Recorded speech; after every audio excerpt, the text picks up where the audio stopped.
बिस्मिल्लाहिर्रहमानिर्रहीम।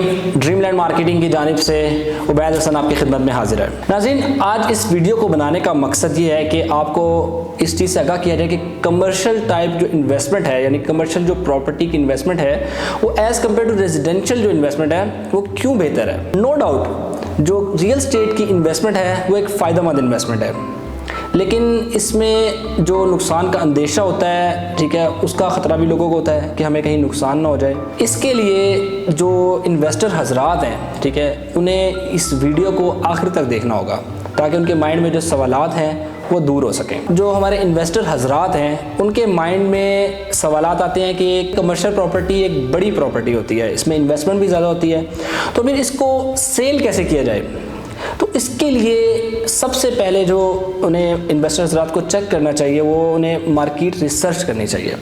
Market research में जो सबसे पहली चीज़ शामिल होगी वो ये देखना चाहिए कि कमर्शियल प्रॉपर्टी का जो वॉकिंग डिस्टेंस है रेजिडेंशियल एरिया से वो कितना है, इसका डेवलपर कौन है, ठीक है। उसके बाद जो कमर्शियल जो प्रॉपर्टी है इसमें किस किस्म का काम किया जा सकता है, ये सब चीज़ें देखने के बाद उन्हें कमर्शियल प्रॉपर्टी में इन्वेस्ट ज़रूर करना चाहिए। इसके बाद हम बात करते हैं लीज कॉन्ट्रैक्ट्स की।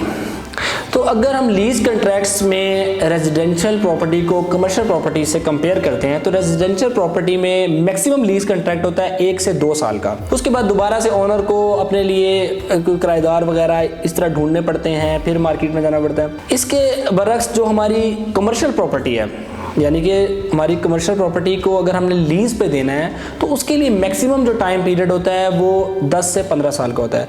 और इस पीरियड में कमर्शियल प्रॉपर्टी हम एक अच्छी फर्म को, किसी बड़ी कंपनी को आराम से लीज पर दे के जो प्रॉफिट है वो कमा सकते हैं। सो व्यूअर्स, इसके बाद हम बात करते हैं डेवलपमेंट फैक्टर की।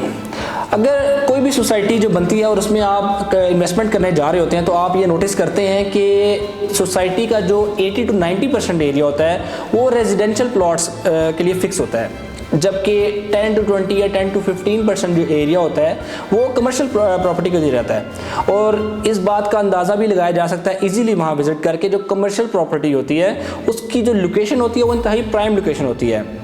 और सोसाइटी के जो डेवलपर्स होते हैं वो सबसे पहले जो प्रेफरेंस देते हैं वो कमर्शियल साइड को ही देते हैं। So viewers, last but not the least, जो कमर्शियल प्रॉपर्टी है इसकी prices as compare to residential property जल्दी इंक्रीज होती हैं किसी भी सोसाइटी में। ऐसा क्यों होता है?